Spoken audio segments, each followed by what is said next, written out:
Hi friend, welcome to our channel friends. ఇవాల్టి వీడియోస్లో PM Kisan 17వ విడత గురించి ఒక కొత్త అప్డేట్ అయితే రావడం అయితే జరిగింది ఫ్రెండ్స్. ఆ అప్డేట్ ఏంటో మనం ఇప్పుడు ఈ వీడియోలోనైతే తెలుసుకుందాము.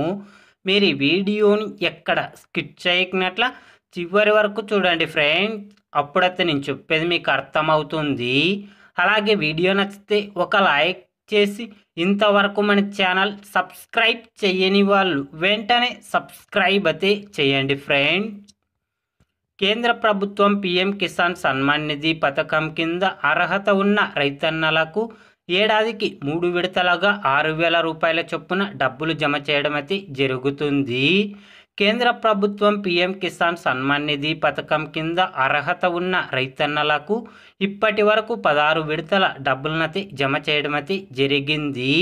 ఇప్పుడు పిఎం కిసాన్ 17వ విడత డబ్బులు జమ చేయడానికి కేంద్ర ప్రభుత్వం సిద్ధమైతే అవుతుంది ఫ్రెండ్స్. కాబట్టి పిఎం కిసాన్ 17వ విడత మే చివరి వారంలో అర్హత ఉన్న రైతన్నల ఖాతాల్లో 2,000 రూపాయల చొప్పున డబ్బులు జమ చేయడం అయితే జరుగుతుంది ఫ్రెండ్. పిఎం కిసాన్ 17వ విడత గురించి ఏ చిన్న అప్డేట్ వచ్చినా వెంటనే తెలుసుకోవాలి అంటే వెంటనే మన ఛానల్ని సబ్స్క్రైబ్ అయితే చేయండి friends. Thank you for watching my video.